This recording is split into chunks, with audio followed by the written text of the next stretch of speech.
No sense in having $1 million business if you spend $950 to get there. There was a lot of debt, like a lot. Skid steer, loader, 2 tractors. We're talking $400,000 or $500,000. I know one thing for certain, and that is if we make this business more profitable, you'll have a lot of options to choose from. When you're trying to figure things out, you learn a lot of hard lessons, and a lot of times lessons cost money. You don't know if you're gonna make it some days. You don't know if it's all worth it. Like, should I quit? Should I hang it up? Michelle and I split. I was not a happy person to be around.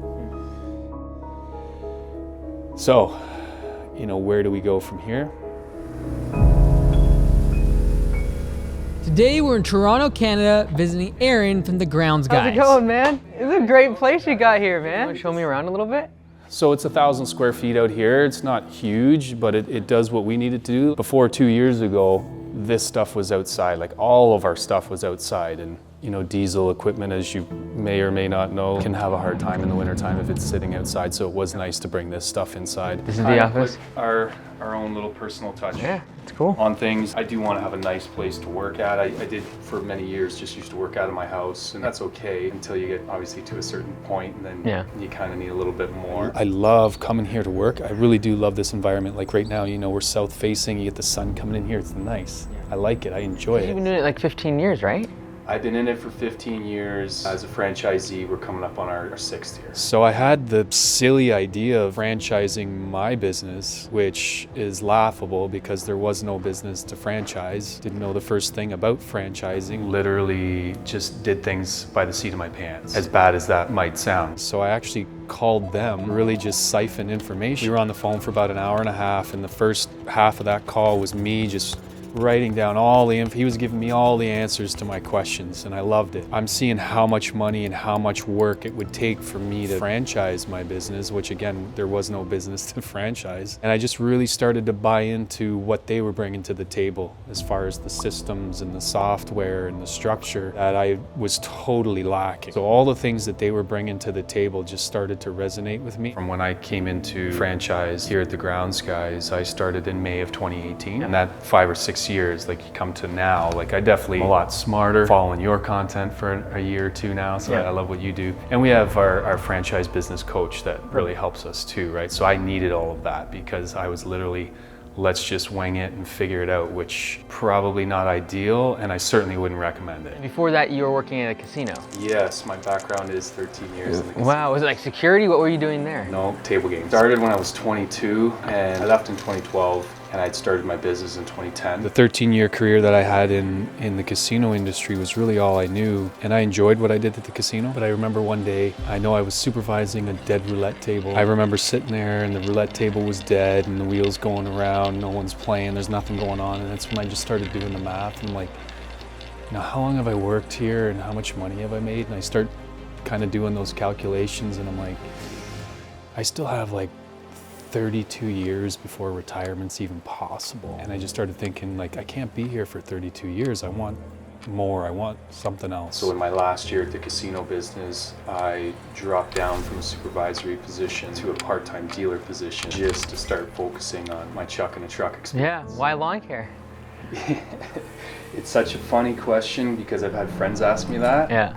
And the answer is pretty silly. I chose landscaping simply because I don't have a college education or didn't have any real passions, no real skills. So it was something that I could start with my limited credentials. And I knew that it was something that I could start with no skills, no nothing. Like I have no trades, no nothing. So give me kind of the breakdown, say 2017, kind of what that's looked like. Prior to 2023, we had 6 years in a row that were best year ever. Dating back to my last year as I'll call myself a Chuck in a Truck. In 2017, I had no employees, 2 subs, and we did 180,000 with no employees. I was ecstatic, over the moon. I ended up landing 3 dealerships in a row, which sent us from, I think it was 120,000 to 180,000. Then I'm coming into the business. That was part of the big learning curve for me because I felt like a real jerk when I first came into this, and they're asking me, well, how's your P&L? I didn't know what P&L meant. And I had to stumble. I'm like, oh, profit and loss. And they're like, yeah. And I'm like, well, I've never done one. And then they were like, how do you know how much to charge? And it's like, $50 for that loan.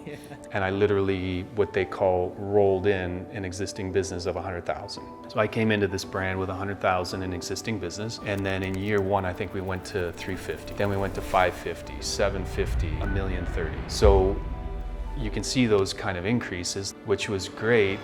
2022, we did a little over $1 million in revenue, lost a couple big municipal contracts, so I knew we were coming into 2023 down. But I mean, I know I've heard you say it a million times, like growth sucks cash, and it did. Like these investments were huge. There's no sense in having $1 million business if you spend $950 to get there. Like, to me, that's not a great business, not very sustainable. I think I had 2 trucks and no machines. I was like, there's a heavy investment coming. So it was 2 tractors to the tune of $257,000. And the payment on that equipment was $5,000 a month. And I was freaking out. So there was a ton of debt. I was still paying the skid steer. Now you've got skid steer, loader, 2 tractors. So still had 2 trucks, both had payments. So I mean, there was a lot of debt, like a lot. We're talking $400,000 or $500,000. As Aaron has grown his business year over year, he has had to acquire more and more debt. In this case, he was able to leverage the loans that he took and grow the business. However, every single time you take on more debt, you're increasing the risk to the business. A bad job, unexpected costs, or even just a lack of work could send the business spiraling. Once insurance found out what kind of contracts we were getting into, our insurance just ballooned. We used to pay $7,500 a year. Then it went to like $30,000 a year. Then from there, it went to $90,000. We're paying $90,000 per year for insurance. That's almost 20% of his annual revenue.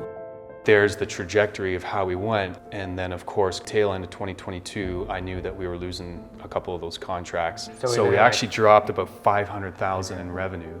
We struggled this summer. This year, we pretty much just needed a 2-man crew, 2-3 employees, struggled, had 8-9 people come and go for that. Ended up finishing the season myself, me and my wife, which brings me back, 15 years ago when her and I first started. 2022, we ended with just over $1 million.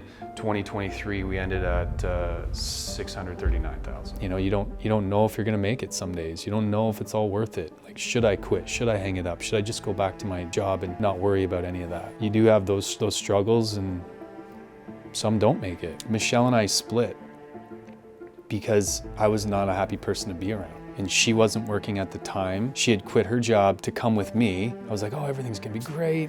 That got so stressful and I was so stressed. Like, we were apart for 4 months. So we made the decision to try to save the relationship. It was, you know what? I'm not a happy person to be around because of what's happening in business. She wasn't happy because she wasn't working. So the two together just was real bad. So we agreed that she'd go live at the one apartment that I had. So we were 4 months apart. And I knew that was either gonna save the relationship or it was gonna let us know, like, hey, we actually like being apart, so you go your way, I'll go my way. As I've been doing this for 15 years and really hardcore for, say, the last 5 or 6, it's not about the top line anymore. I mean, it is, but it's now more important for me figuring out that bottom line. How can I do less but be more profitable? And snow, it's a requirement here. Right. We need it. It has to happen, but I don't enjoy it. Now, as I'm getting a little older, I would really like to start focusing and channeling on things that I enjoy versus things that I have to do. So now I'm asking myself, I'm gonna be 47 in 2 months. Here I am doing things that I don't enjoy.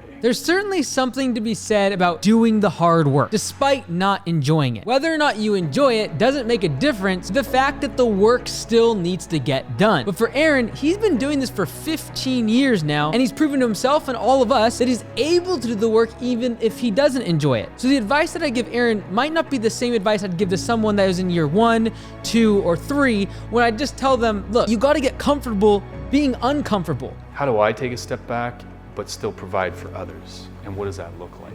Does it mean that I get out altogether and go a subcontractor route? I don't know, maybe. Does it mean we get out of snow altogether? Because again, if I have to spend 80, 90, 100,000 in insurance, that's a lot of revenue just to pay for that. If I get out of snow altogether, that's gonna drop to probably 20 grand. You want to go in the office maybe, and we'll take a look at some of the numbers and kind of look at what the restructuring might look like. So October is a big month for you because that's when you sell all your snow contracts, I imagine. Yes, and that's, if I'm gonna restructure and if we are gonna get out of snow, then what does that look like and how do we recover that? Because it would be a big a big drop. We came down 400,000 in revenue, probably 300,000 in snow. So our business essentially came down 40%, yet our insurance came down 10 or 20,000. So it's not real relative. It's really based on the service you have, the equipment you have. That's what they're looking at. And just the type of snow that we do, the type of clients that we have. You know, you throw in any municipality, your insurance is not going to be on the low side because they know if there's damage of any kind, like for us, for example, York Region Police. Okay, well, if you have a problem there and you hit cars, you're not just taking out my little Ford Focus, you're taking out cruisers, right? So there's a lot more. We used to do gas stations as well. I noticed a big jump when we said we started doing gas stations. The admin buildings, like they're very, very high profile. Councillors and mayors, that's where they go to do their business. A lot of foot traffic. As soon as you mention anything snow related with liability, it's almost like that's the reason that they're just gonna give you whatever price. Problem too for us is like if you go and call for insurance on your car, you can probably get 20 prices today. Whereas we use a broker, we go to 23 companies every single year, and every single year it comes down to the final couple weeks to know whether I even get insurance or not. Because of 23 companies, we'll get maybe 2 or 3 numbers. Maybe. The year it went from 30,000 to 90,000, we had 1 number. And you're stuck. So when that came in, it was like the massive increase in the insurance. Your thing was like, let's just scale this.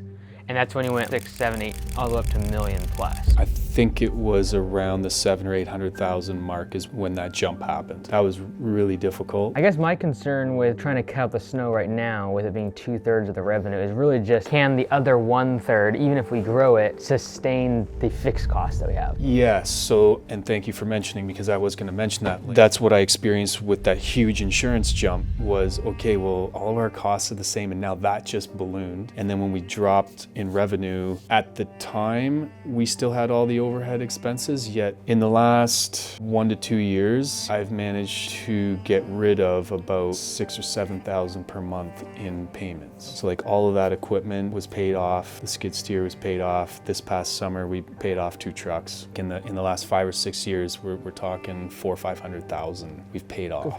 So it was a struggle, and I would do things maybe a little differently. That sucked every penny of it did. Yeah. So like the loader, for example, what's the payment still remaining on that one? That's paid off. Oh, that's awesome. Good for That, you. the 2 tractors, the skid steer, and 2 trucks are now all paid off. With the equipment and trucks paid off, Aaron is in a unique position to sell some of his assets to facilitate moving away from snow plowing and transition into more simple services. This transition will allow him to build a more sustainable business without him having to be so involved in the daily operations. If our future involves no snow, yes, there's about $250,000 worth of equipment that I don't need. If we stay in the snow game, you gotta have them. What part of the snow do you not like? Because again, my thought is if you're paying off all this equipment, I'm assuming this year some of them like you finish the payments, etc. Is it going to become more profitable going forward now, or is it more a matter of like quality of life and like this is something I just don't enjoy doing? It's both. It would certainly be more profitable now with things being paid off,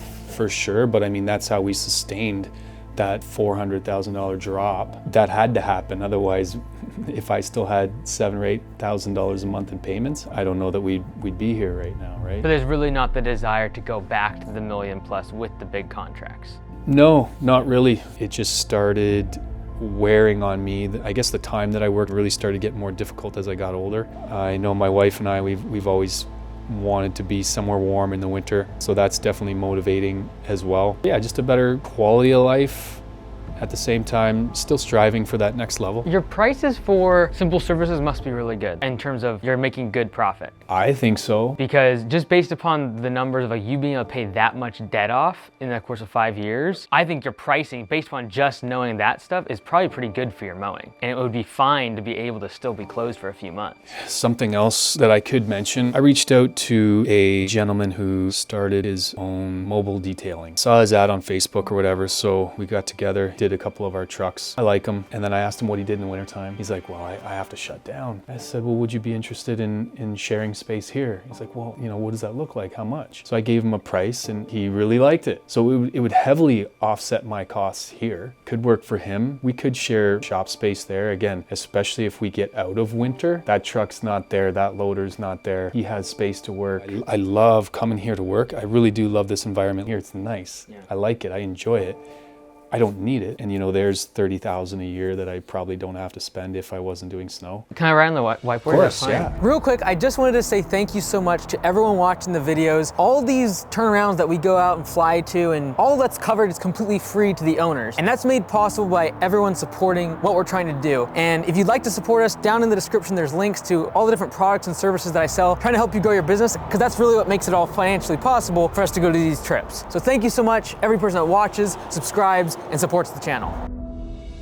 Let's say we pull the Band-Aid off. Our insurance is gonna go from what, 6-7 grand a month to 2 or 3, you think? If we're not doing snow at all, I'd be very surprised if it's 25,000 or above that. Right. So probably 5,000 in savings just from insurance. Per month, yeah. Then we rent some of this out to somebody else or move away from it entirely. Let's just call that an extra savings of $1,000 in rent. Then we got the fact that like maintenance on these big pieces of equipment, all of that is probably, I would say, at least $1 grand or $2 grand a month. This year for sure, like we knew that this year we went full service, tires, the machine was 5 years old, we never changed the tires before. Let's just say $1,000. So this is where it's like, okay, we're literally going to save $7,000 in straight overhead every single month. The fact of the matter is, to cover this $7,000 in overhead at 20% margin, we need to be creating $35,000 a month in revenue just to cover this. And so if I have a decrease of $35,000 a month in revenue, I don't really care, as long as I can kick this out. Either I grow by 35,000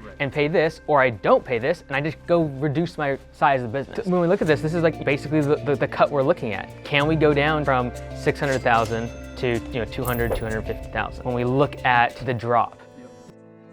And call this a nice little benefit. We've never really pushed anything. We do not do a lot of marketing, nothing. Like, I think it was a bit of a mistake. We were really just commercial and municipal focused. And I think I was a little naive and maybe a little overconfident. Our coaches do kind of push what they call the low-hanging fruit, which is the residential. And it is the majority of our requests is residential, simple residential services. There are many benefits to joining a franchise. In my opinion, one of the major ones is having more eyes on your business and getting a community around you of business owners that are all using the same systems. And for the first, I'd say 3 years, I pretty much turned them all away. If I show you our leads, just from say April till June, we have lots. I could push that big time. That's why I do think that we can go to 200,000 or 300,000, because we didn't push before at all. The simple services like makes a lot of sense, because if you got leads literally sitting there, or like they're coming in pretty organically, if we can actually push that and actually have a strategy around acquiring them, so I think that's the part where we don't know what your customer acquisition cost is, because we've never actually tried to go out and advertise. I can tell you. Oh, you do? On the low end, it was $55 per customer. On the high end, it was $85. So in that regard, it's a matter of like, okay, we literally have a couple $100,000 of equipment that could be liquidated. At the same time, we cut all our fixed expenses, and then we spend a fraction of that going towards the marketing. And let's just say $100 to be safe. That's literally $10,000 you would spend to get 100 customers. 100 customers at $200 a month, there's your 20 grand a month. In order to turn the business around, make it more profitable, and increase his quality of life, Aaron needs to simplify services, cut out snow, and really make the simple services of mowing, property cleanups, and little projects very, very profitable. When I know that, okay, we have a bunch of leads for mowing, we know what our customer acquisition cost is, it's under $100, and then we just look at the math of what the revenue per one of those customers is, I have a good feeling if you were able to actually sell the equipment, let's say it's 200 grand, we spend 50 grand of that on marketing, advertising, and potentially having to get some more equipment for the mowing side. That other 150 grand is going to literally be your cushion for the next 2 years. If you took this $5,000 in insurance that you're paying right now and put that towards marketing, lawn, landscape, simple service stuff, I think within a year, you are at this size of business, no problem. And if you kept spending that kind of money on marketing, you would easily be able to scale back to $1 million. And I know that you have the management experience to be able to handle that size. As I'm sitting there contemplating things, these are all things that go in my mind. Well, if I have this kind of capital, I mean, when I started 5-6 years ago, I literally had 40 grand to get it off the ground. It was that or crash and burn, and it worked. So I mean, now with the experience that I have, the knowledge that I do have now, and capital like that, to me, it's like, there's no way that we won't make this work. And now you're gonna take a vacation in the middle of winter instead of worrying about all this stuff. And that's what I want. Go ahead if you need to take some. It's Michelle. Go Let me for it. just see. Yeah, you're good. Hey, babe. That was just Michelle telling me she got her job. She was with me when I had nothing. Like, I remember our first couple dates, I had a car that had 500,000 kilometers on it. I had to stop and get gas. My door wouldn't open. So I had to get her to get out so that I could get out and get gas. Someone that sticks with you through stuff like that, like the struggles in business, the car that I had, that says a lot. So I think even though we don't agree on a lot of things, we both definitely agree on being somewhere else for the winter, 100%. So now if I can figure out how to do that, even for a month or two in the wintertime, just break it up, that'll just make our relationship even stronger. Like, we used to be landlords, and this is something that I should tell you because I know that you're involved in real estate too, but that is also another motivator for me is I need to build this thing back up to a substantial point because I do want to get back into real estate, and this has to be the vehicle for me to get there. Like, I don't have, family money or anything like that because our coaches, and I love our coaches are great. I've learned a ton because I knew nothing. But when our coaches talk about 10%, 15%, 20% growth, I'm really just rolling my eyes because that doesn't do anything for me. I need those 200,000-300,000 jumps. I do. If that's the goal on the North Star, this is like the first unlock from just a time perspective to make that happen. Then we figure out the financial part of it. I haven't even asked about pricing for summer services because I know you're profitable on that. You have not one time mentioned today, I make so much money on snow plowing and rolling it in, because that's not what's important to you. The part that's important to you is getting away from the golden handcuffs to the snow plowing so you can go do the stuff you want. Absolutely. So it's okay if at the end of 2024 you sell the loader, you sell this other, and you do go into that savings a bit of 20, 30, 40 grand that you lose during that winter time. But now you don't have this, you've paid off the other truck, your fixed expenses are so low, you'll be able to get through with 40, 50 grand, come into spring the following year, and now you're really going for it because you figured out what works in 2024 in terms of advertising, probably have yourself a crew leader or manager. That's why I think 2025 is gonna be the year you go to $1 million. That's when you'll crush it. So now I just want to take it to a step further. I am thinking of more than one location. I think it would maybe come down to one, the numbers, two, an individual. But at what point do you think it would make sense for me? Is it 25, 26, 27? Because I am an opportunist. Like, I do want to grow. I do have a large goal if and when it happens of 10 million in business. How do I get there? What does that look like? The new shiny object syndrome is alive and well with most entrepreneurs. Trying to do real estate and trying to do all these other businesses isn't gonna actually make him more successful. Right now, I know one thing for certain, and that is if we make this business more profitable, you'll have a lot of options to choose from. Right now, we don't. We're tied to these pieces of equipment, we're tied to these services, we're tied to these contracts. That's why it's the only thing that really matters is this location.